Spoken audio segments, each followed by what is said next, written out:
Hi, and welcome everybody to another week of the Winner's Circle Sports Betting Podcast. It's Monday, October 9th. I'm Ross Benjamin. Like every Monday, I am joined by this week my wounded partner, Mr. Doug Upstone, who went through some surgery on his nose last week. So, you know what? We're not out to make a fashion statement here. We're out to win some money. Doug, I hope you're feeling better, man. Oh, I'm feeling fine, and I just want to let everybody know, if you're going to go out with Ross Benjamin, okay, to a bar, make sure that you come prepared, okay, because you never know what can happen. And no, all kidding aside, no, it's just they just had some basal cell action here, and had to get it taken care of, and that's what it is. So it'll get better each and every day, but just have to deal with it. And if anybody doesn't like it, I apologize in advance, but it's life. I'm just human, like everybody else. Yeah. And well, there's some truth to going out with me at a bar and well, I believe I understand that. Yes. We've never gone and played pool against anybody, but I've been in some of those encounters in my youth. Yeah. So it's been a while since those types of incidents have occurred, but I'm not going to lie. There's a history there. So yes. In any event, Doug, how was your weekend? It was very good, especially actually, I'm going to bring up something first before I go into anything about me. So last Monday, Ross didn't like my pick with Oklahoma State. Okay. He made that clear. I was good. Okay. Then he didn't like my pick with Missouri on Thursday. And he didn't like it so much that he actually played LSU on Saturday. And so, Ross, how did that turn out? Well, let's see here. Now, I was very fortunate, man. Let me tell you, I'm living right, Doug. I'm living right. A pick six. And obviously, I'm living wrong. Yeah. So, in any event, I had to give you some onions about that because I was watching the game and I'm sitting there watching. I thought, the only way I can lose is a pick six. There's nothing else that can happen that I'll lose. And literally, it was the next pass, and that was that. But otherwise, NFL super 3-0 yesterday, so that was all very good. Big unit winner with our best bet winner with Philadelphia, so that was with Jim Quinn's Philadelphia Eagles. By the way, I'll throw that in too. The owner of Winner's Circle here and Gamblers World. So that was good, and and just had some other good stuff just in general that went along with it. But the NFL, 3 straight weeks now, and 3 best bet winners, Ross. There you go. Very good, Doug. And you know what? That Oklahoma State call was a great one last week as they knocked off Kansas State as a 12-point home underdog. So good for you on that one. I went 5-1 with my free picks on our podcast last week and 4-0 in college football. Just continuing to roll in college football, Doug. It's one of those magical years so far. 20-5 over the last 4 weeks in college football. 4-2 this past week. Although I did miss my first top play loser of the week. My first top play loser for the season. I'm now 5-1 with my top plays, as I had Texas A&M and they fell short against Alabama. Looked good for a half, but you know what? That's why they play 60 minutes of football. Just a friendly reminder, Major League Baseball going on right now, folks, the postseason. You can get all of our picks at gamblersworld.net. The MLB postseason package of $199. If you don't make a profit, your account will be credited that exact amount, which is $199, and hopefully that's a moot point. I'm on a 44-24 roll in Major League Baseball since August the 4th, so hopefully that continues there. And my football combined NFL and college football, 32-14 since September the 14th. Although I'm off a terrible 1-3 Sunday, I did win on Thursday night. So 2-3 week, but I do have a game pending. If you see this in time, I got the Monday night winner up right now over at gamblersworld.net. Anyway, Doug, college football last week, excuse my voice, as I've been a little bit under the weather. But anything of note that we could discuss in terms of what we saw last week in college football? Well, the one thing that stood out, and it was like a sore thumb, was Miami Hurricanes. I don't even know what you say about that one. Anybody that had let's just say, had Miami on the money line, you had Miami in a parlay. It was, all things considered, it was worse than what happened with Missouri. Okay, I guess maybe that's maybe the best way for me to put it. If you haven't seen it, it's still on Twitter. You can find out. But basically, what happened was Mario Cristobal, the Miami coach, instead of taking a knee that essentially would have ended the game, he chose to run a play, had his running back fumbled the ball. Georgia Tech got it back, went 75 yards or 74 yards in 35 seconds. Two plays. Yeah. They lost the game outright. I don't even know what you say about something like that. I mean, that was like, and I know Jim, who's our producer today, big Philadelphia fan. I don't know if he recalls this, but I vividly recall it as a youngster. Joe Pisarcik, that fumble against Philadelphia. They had the Eagles beat the New York Football Giants at the time, and Philly had no timeouts. And John McVay, the coach at that particular moment in time, who ended up being a very good NFL exec, but he wasn't a very good head coach that day because he decided to run the ball, and Pisarcik goes back to hand it to Larry Zonka, hits him in the knee, and Herm Edwards picks it up and goes all the way for a touchdown.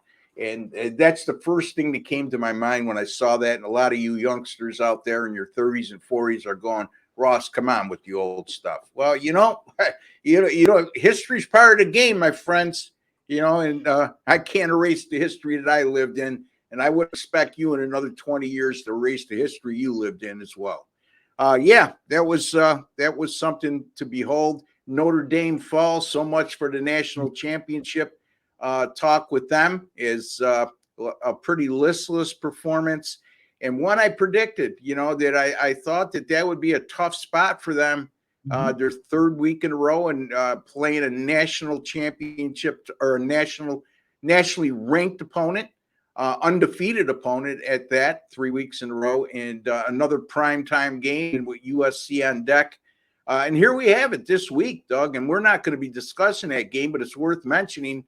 Notre Dame, a 2-loss team, similar to what we saw with LSU and Missouri, is a 2.5-point favorite. Not to bring up a bad subject for you, but Notre Dame, a 2.5-point favorite at home. It's a 2-loss team against undefeated USC. Once again, Doug, their defense is a real liability. Very, very lucky to escape in a 3 overtime win against an average at best Arizona team.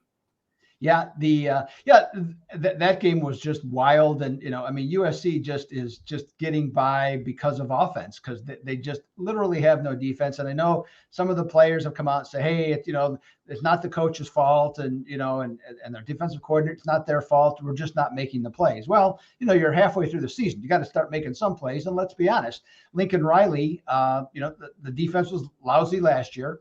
He was able to get enough offensive players through the transfer portal. Why can't he get defensive players through the transfer portal? Yeah. And let's go back to Oklahoma. I mean, his team's got to the tournament, to the Final Four, if you will, a number of different times. But yet, what was the thing that always held them back? Defense. No defense in those Final Four games. So it's not like it's news from that standpoint. Notre Dame, I know you didn't necessarily agree with me about Hartman. Okay. I don't know if you feel any different about it today than what you did last week, but I just don't see him getting the job done in terms of accuracy. The team was definitely not prepared to play, or maybe just the grind has gotten to them. Okay. Up to that point, I'm not sure really which is which from that standpoint, but I will say that the going for the 4th down, with 9 minutes to go was not the brightest decision.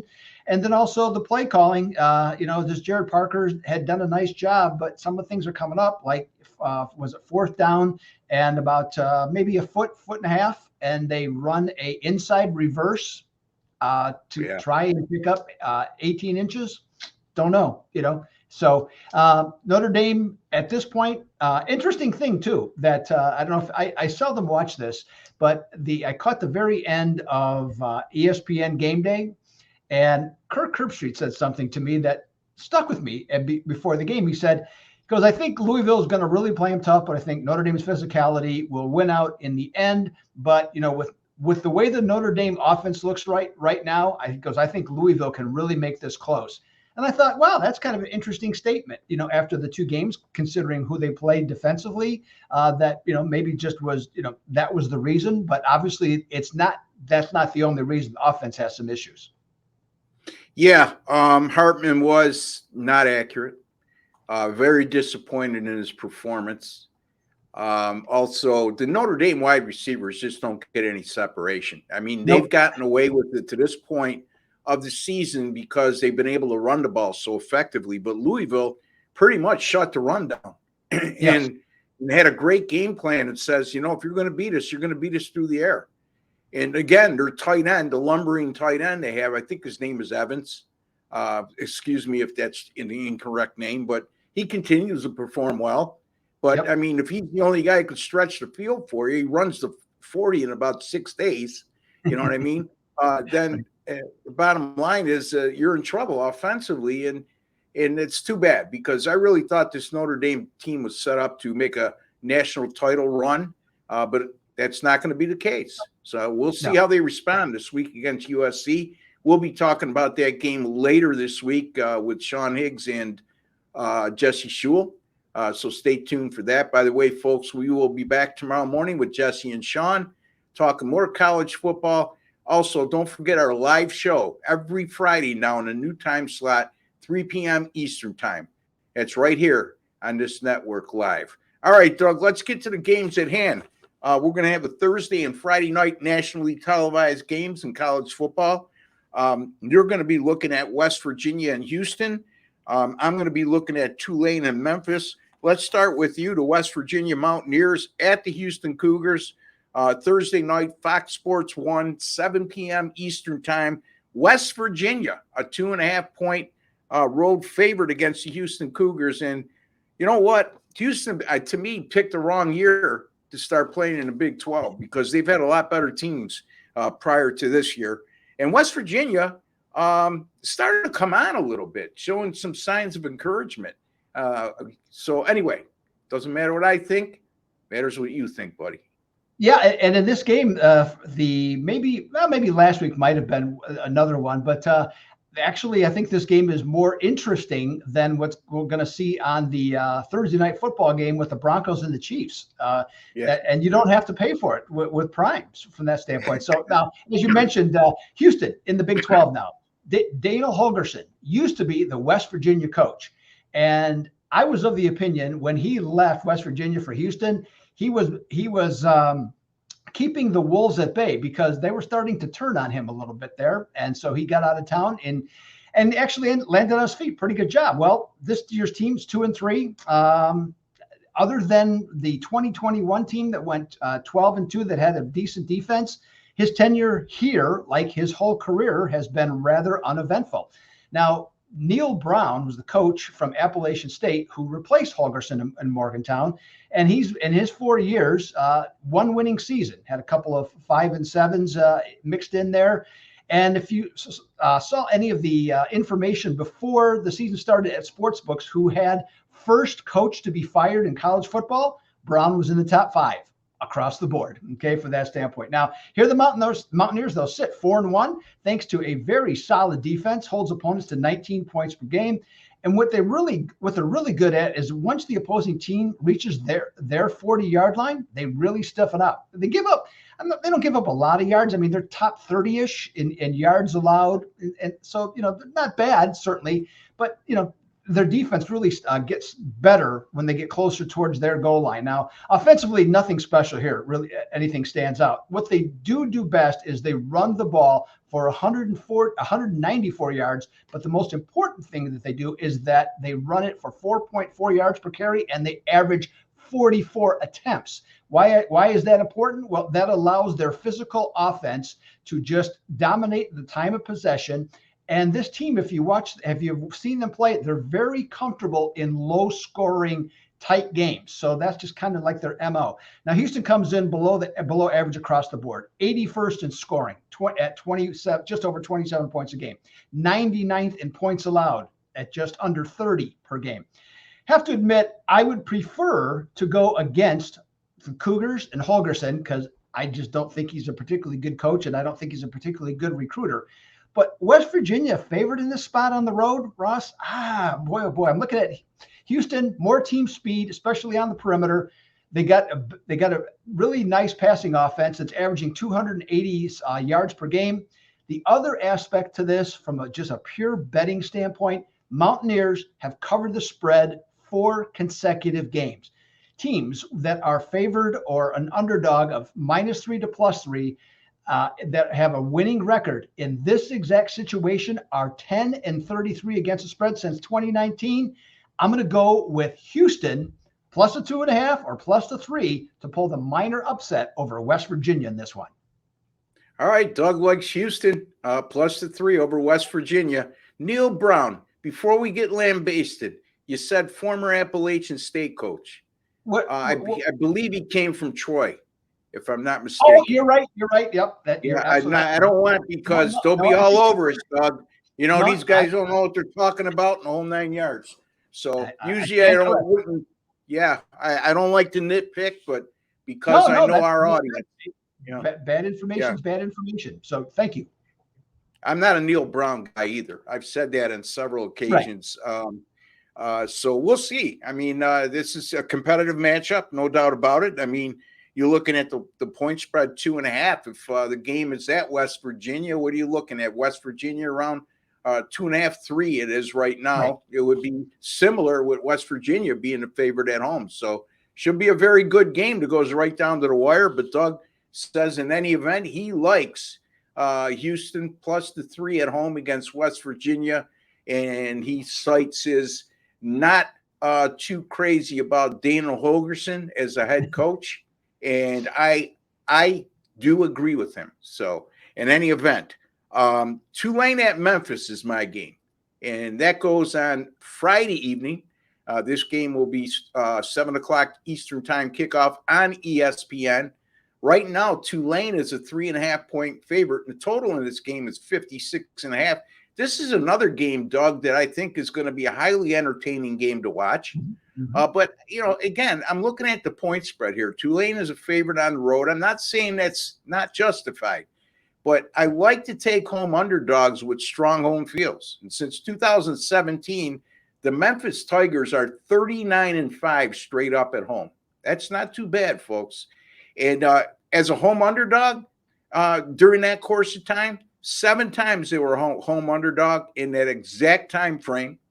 They went 6-1 against the spread as a home underdog and won 5 of the 7 games straight up. So, numbers don't lie and liars don't figure. And, similar coaching staff, and we'll see. So Memphis 35-32, a home win versus Boise. I should say 35-32 home win versus Boise last week. That improved the record to 4-1. Their only loss is nothing to scoff at. I mean, they lost to Missouri on the road by 7, and that's a Missouri team who just suffered their first loss last week against LSU and is barely out of the AP top 25. They're currently number 26 in that poll.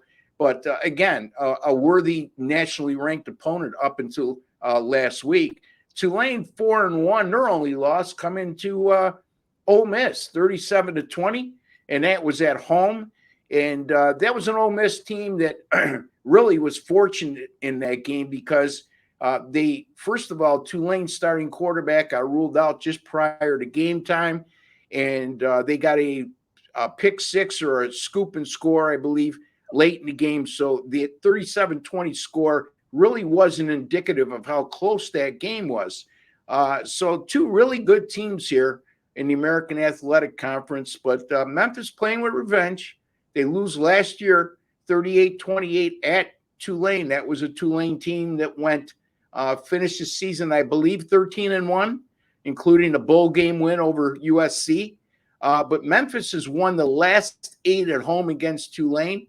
And like Doug, I have a betting angle here. Anytime you have a college football home underdog of 6 or less, like Memphis is, they're playing in the first half of the season, which would be games 2 through 6. They have a win percentage of 333 or better. Memphis is 4-1, and they're coming off a home win by 3 points or less, in which they scored 36 or less. Again, coming off that 35-32 win against Boise at home. Those teams, those college football home underdogs of 6 or less in that identical situation with all the parameters that I just mentioned, 25-4 against the spread since 1993. That's 86.2%. I'm going to take the points here, Doug. Especially, I really like the fact that I'm getting a hook on 3. And I'm going to take Memphis here plus the 3.5 at home against Tulane. And I'm going to be right with you on this, Ross. And one of the things you mentioned kind of goes along with it. First of all, in the last 6 games with these teams have played and in conference play, home teams 6-0 straight up, 5-0-1 against the spread. The games have been at Memphis most recently. 10-1 Memphis straight up, 8-2-1 against the spread. So Memphis has been a sharp home team, and now you're going to have points against what seems to be a pretty equal matchup. I do like the Tulane coach probably a little better, but I think that could be negated by the home edge. So yeah, I'm with you on Memphis. Yeah, this game should go right down. I mean, again, it's a game I'll look forward to watching on Friday evening. Sometimes we're inundated with these weekday games that are terrible, but the 2 games that we just mentioned and talked about and gave you free picks on should be very good contests to watch, folks. Again, so Doug, I'm sorry. So you're not going to Friday night. You're going to watch Stanford and Colorado. You're going to pass on that one to. The only reason to watch Colorado is because of all the hype and the interest that revolves around Deion. Again, Colorado won again last week, overtime. Improved to 4-2. Got to give him credit, Doug. And a lot of the viewers here think that I'm. How could I put this? That I'm anti-Neon Deion, and I'm not, okay? I'm just saying at the beginning of the year, the way he built the program was very unconventional. As you noticed, over the last couple of weeks, I've given him more and more credit. But stop, okay? Because some of these comments that are made toward me and other guests on our show seem to come with racial epitones.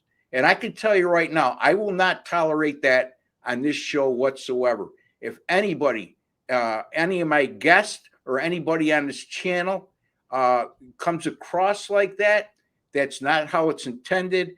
And we're very sensitive to those types of situations. Folks, come on.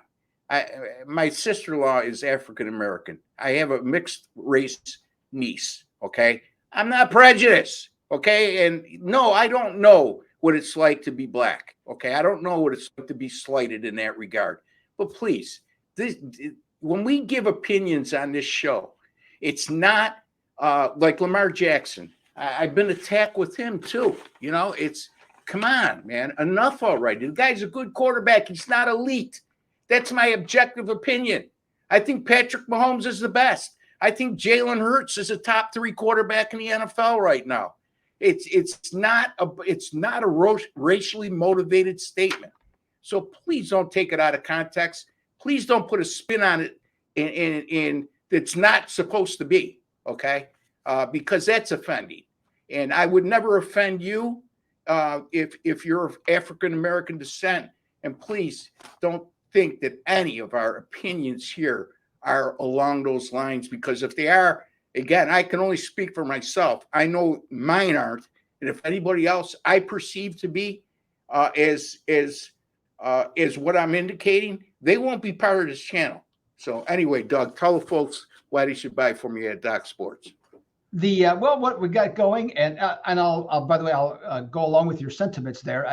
My only thing, and I jokingly brought up that about Colorado, is because of all the hype that they have received all year, and and they still get a lot of betting action, people believing in Deion. And there's nothing wrong with believing in Deion and that, but it's just kind of amusing that this continues to go on, because it's actually a pretty mediocre football team when you get right down to it. Well, when you get a guy like Skip, let me go backwards, Doug. I didn't mean to interrupt you, buddy. But when you get a guy like Skip Bayless who makes an ignorant statement, and it's not representative of everybody else in the media, to say that Colorado's turned into the African American team in the country or whatever he said. That's why make that's so, how ignorant a statement is that? Yeah, well, I don't think it's ignorant. I think it's actually purposeful, to be perfectly honest. I think that's because he's looking for ratings, and how not better way to get ratings than by dividing both sides of the camp. But that's another story for another day. So we'll go with what I got going. So what's going on? Well, today's Monday. And so if you happen to see this video on Monday, I have, like Ross, I have a 5-unit best bet going on Monday for tonight. And like I say, trying to wrap up the NFL week on a 4-0 note. So got that. Also have a prop in top prop in that same game on a 58.3% run, and props in my last 48. So we have that. Of course, we'll have baseball continuing to go as the week goes along here. There'll be we got football games now. There's football every day for, what was it, as of last 49 days. 49 going days forward. Something, but there's football every day. So you get lots of opportunity to do that. NHL starts Tuesday night. So we have got that. There's a triple header on ESPN. So I know I already got locked down a game for that one. So yeah, Ross, we got a lot of stuff going on. NBA's right around the corner. Here we go. So how about you, Ross? What you get going? Yeah, well, I already mentioned everything I got going on. College football, 20-5 the last 4 weeks. All football plays, NFL, college football combined, 32-14. And that's despite a 1-3 Sunday in the NFL. All sports, again, 46-21 since September 12th, 94-57 since August the 4th, and that is good for 62% since August the 4th. Another guest on the show called me streaky. I guess I'm streaky. Hope that streaky stuff never ends, because it's been going on for over 2 months now. Major League Baseball, 48-27 since August the 4th. Pretty damn good there as well. And for those of you who have followed me in Major League Baseball over the years know, and follow this program, know that my ROI is very good. I don't give out big chalks. Now, I do make exceptions on occasion during the MLB playoffs, because there's limited action and there's small cards, obviously. So, but with that in mind, that 48-27 record comes with a real good ROI. We are sponsored by by Gamblers World. Okay. You could find 10 great handicappers, including myself, at gamblersworld.net. We guarantee all our plays, folks, that any single game, multi-game daily package, any subscription plan of 30 days or less, including our current Major League Baseball postseason package. If you don't win, you don't make a profit, you will be credited it back to your account, the exact amount of your purchase price. There's a subscription here on the Winner's Circle Sports, watching on your mobile device, which most of you are. Then you'll see a subscribe button right underneath your video box. And of course, 14% of you out there over the last 2 months have been watching us on your smart TVs. So now you're seeing a 65-inch screen, and you're seeing Doug playing hurt today with his nose that he had just had surgical procedure on. So goes to show you, folks, we're here for you.